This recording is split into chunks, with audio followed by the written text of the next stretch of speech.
95% of those who are incarcerated across America will be released in the next 5 years. So I think the question for the church community and for society at large is, will those people who are incarcerated be more prepared after they are released than they were when they went to prison?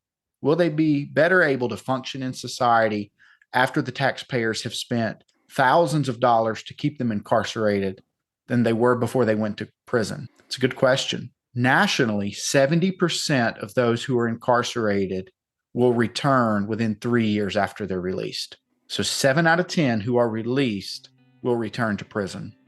Welcome. This is the Unconventional Ministry Podcast. I'm Dennis Weens, your host, the Senior Impact Catalyst at SAT7 USA. I invite you to visit their website, SAT7USA.org, to learn ways you can be involved in this vision to see a growing church across the Middle East and North Africa. My guest today is a high school dropout, arrested 17 times by the age 17, earned his GED in prison, got a scholarship at the same university he had a trespassing ban at, earned a bachelor's degree, and Cary says he married a godly hottie. He purchased a home, earned a master's degree, became a father, and earned a doctorate. Now Cary Sanders is the CEO of Jumpstart, a ministry that is building transformational opportunity while breaking cycles of crime and addiction. My guest today is Cary Sanders, CEO of Jumpstart. So, Cary, welcome to the Unconventional Ministry Podcast. Yeah, thank you for having me today. I'm super excited. It's great to have you. I was reading a little bit, and I found on the Prison Policy Initiative that less than 5% of the world's population is in the United States, but 20% of the world's incarcerated people are in the U.S. So that's 1 in 5 prisoners worldwide is incarcerated in the United States. So that's quite a statistic. Yeah, very sobering statistic. And your own journey of incarceration, and God has worked in your life in an amazing way. So I'm glad that you can join us on this Unconventional Ministry Podcast. Just talk about your story, but talk about what you are now doing to help others, because God worked in your life in such an amazing way. And we want to learn a little bit more about Jumpstart and what you're providing prisons across America. Sounds great, Dennis. I'm ready to share. So let's start with incarcerated people. The numbers are so big for the United States. What are their biggest challenges when they think of getting out of incarceration, out of prison? What are some of their big challenges? Help us understand what they're facing as they come out of prison. Yeah, Dennis, I'll start with draw out those statistics a little bit, because most people don't quite grasp 1 in 5 and what that might quite mean. In the United States, there are 2.5 million people incarcerated. There are 15 states in America that do not have a population of 2.5 million people. So that is a sobering statistic. Another sobering statistic is that 65% of those who are incarcerated have children. And so there's a generational effect there of poverty and crime when parents are incarcerated. Some would think, well, if they're incarcerated, they obviously did something wrong. And that's often true. People need to experience justice when they commit crimes. But those who experience justice and end up incarcerated, most of the time do not have a life sentence. 95% of those who are incarcerated across America will be released in the next 5 years. So I think the question for the church community and for society at large is, will those people who are incarcerated be more prepared after they are released than they were when they went to prison? Will they be better able to function in society after the taxpayers have spent thousands of dollars to keep them incarcerated than they were before they went to prison? It's a good question. Nationally, 70% of those who are incarcerated will return within 3 years after they're released. So 7 out of 10 who are released will return to prison.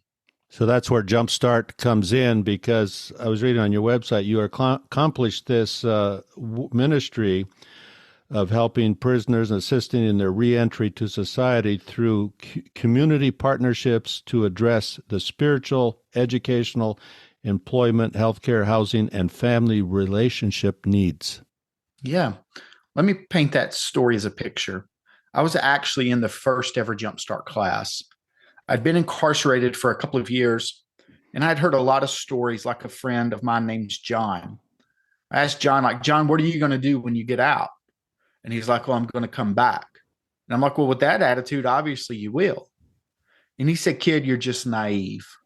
And I said, John, what do you mean? He said, well, Cary, I've been in and out 4 times. He said, when I get out, nowhere will hire me. He said, if I could get a job, I don't have transportation. Then I already owe restitution and parole fees. He said, nobody will rent to me because I've got a criminal record. He said, what am I supposed to do but come back? He said, my crime has alienated me from being able to function in society. And so Jumpstart was started to break that cycle. We have an inside out approach. And what that means is for a year before individuals are released, they go through a rigorous discipleship program for a year. Now, this isn't church Sunday school as usual, where we celebrate them for just showing up and sitting in a pew. They actually have to put in homework. They're judged by their peers. Yes, judged. We use a 360-degree review assessment on each participant to measure, are they living out what they are learning? And then we don't do like some prison ministries who only work inside of the prison. We actually assist them once they are released. We have housing, transportation, employment, really everything a man or a woman needs to go from prisoner to productive citizen.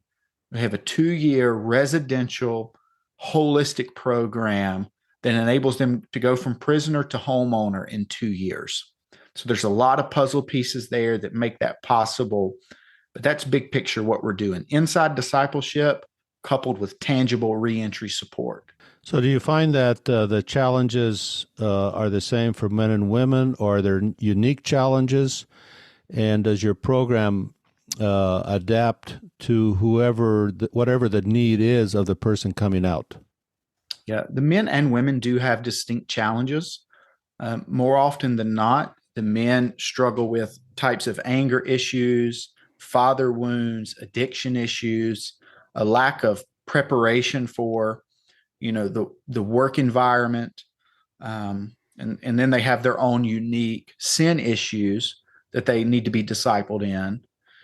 The women have some of those same things, but more often than not, the women who end up incarcerated, 85 to 90% of the time, are victims of abuse, emotional, physical, and sexual abuse. And so a lot of them have been through very traumatic things, and it's really hard for them to trust and allow people to serve them well.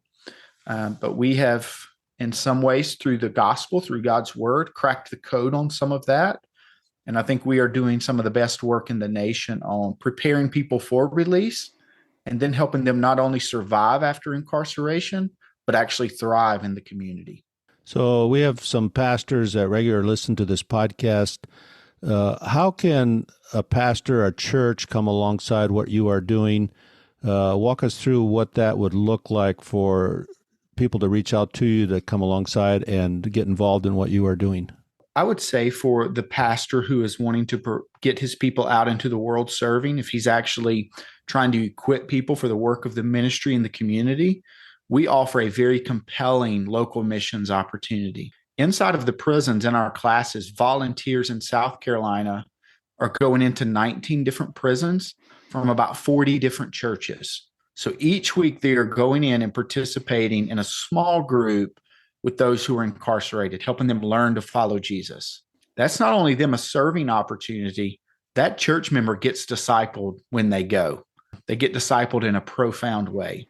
In our transitional program in the upstate of South Carolina, each participant has a one-on-one mentor. We have volunteers from churches teaching nutritional cooking, financial literacy, exercise, and all types of other classes that are centered around building good life skills for one's future. This is very interesting. As we, listen to the news, we hear about people being incarcerated, but we don't think this deeply about the issue and so many challenges for them coming out to get reestablished in society and in culture. I really appreciate what you're doing. You have a website, Jumpstart. Where should people go first on your website to begin their journey of being informed? Because God works on the basis of information, and as they get informed, He can touch their hearts and lay a burden on them to get involved in what you're doing to come alongside you. So where should they go first on your website? Yes, sir. Great question, Dennis. We're currently active in 5 different prisons in the United States. I'm responsible for South Carolina, and we also have programming in Georgia, North Carolina, Ohio, and Alaska. We haven't did any push marketing where we're trying to tell people, hey, we've got the answer and you need to deploy it. We're waiting on God to put it on people's heart to reach out to us.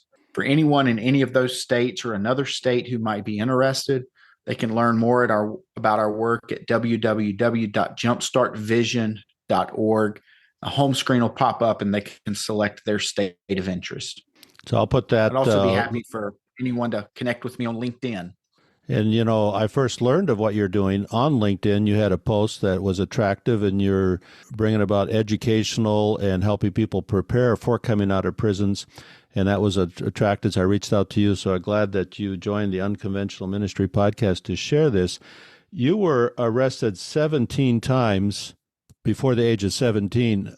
Do you do work with juveniles in that, those that are coming in, like in your own story, or is this more for adults, above the age of 18?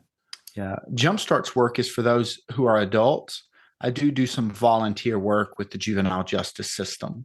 Cary, I really appreciate you coming on. This is interesting and something that we should think about more. What's your message to the local church? Do you find churches have prison ministries, or most churches haven't thought about having a local church prison ministry? Yeah, I think a couple of things there. But when I was incarcerated, we had a number of churches who would do prison ministry. And more often than not, what that involved, Dennis, was the church sending 2 or 3 people out to the prison twice a year. And it would usually be 2 or 3 people who wanted to preach, but the church would never give them an audience. So it would be someone who didn't have the gift of preaching, but since they had a captive audience at the prison, the pastor could turn them loose. But there was very little relational discipleship from those in the church. And I would say that not just in prison ministry, but in across the board where there are people who are hurting, broken, the very people Jesus cared about, that the local church is doing more than anyone else in the world to address those needs, but they're not doing near enough. I would say in almost every church I'm familiar with, which is a lot of churches, you've got 20% of people who are out serving in the community, putting God's love and light on display, but you've got 80% of the people who aren't doing anything for anyone. And I would say if they would read the New Testament carefully, they would see just what Jesus thinks about that. And I hope that for those who hear this and feel a call to action, they feel me stepping on their toes, that they would step out in the world and serve someone other than themselves. And I think what they'll find is that their faith will come alive when they partner with God and his work in the world in a way that it'll never come alive as they sit in here preaching each week. Amen. And to find somebody, be relational with them, just let them talk, relate to them, help them through their challenges. And like you mentioned, the prison isn't a place for wannabe preachers to go preach with a captive audience, but also to do it really with the heart of building relationships with those inside. Yes, sir. Well, this is fascinating, and I'm sure you're going to get some follow-up from my podcast listeners who are going to be intrigued by this. They're going to look at your model, really appreciate what you're doing for the kingdom in an area of the kingdom that we rarely think about or we're not informed enough about, and the role the church can play in a more significant way to come alongside what you're doing in this amazing work to help those incarcerated come out and be successful in society and culture and back involved in the church. So, Cary, thank you for joining the Unconventional Ministry podcast. And thank you for having me, Dennis. God bless. In our changing world, there are more ways than ever to do ministry. Sat7 as a broadcast media ministry is changing how ministry is done. Through innovative approaches, collaborative efforts, broadcast satellite television, web streaming, and social media, Sat7 is making a difference. Visit Sat7 online today at sat7usa.org to learn ways you can be a part of this kingdom work. If you've enjoyed this conversation, please share it with your friends. If you know of an unconventional ministry approach, please introduce us. We'd like to have them on as guests. Thank you again for joining this episode of the Unconventional Ministry Podcast.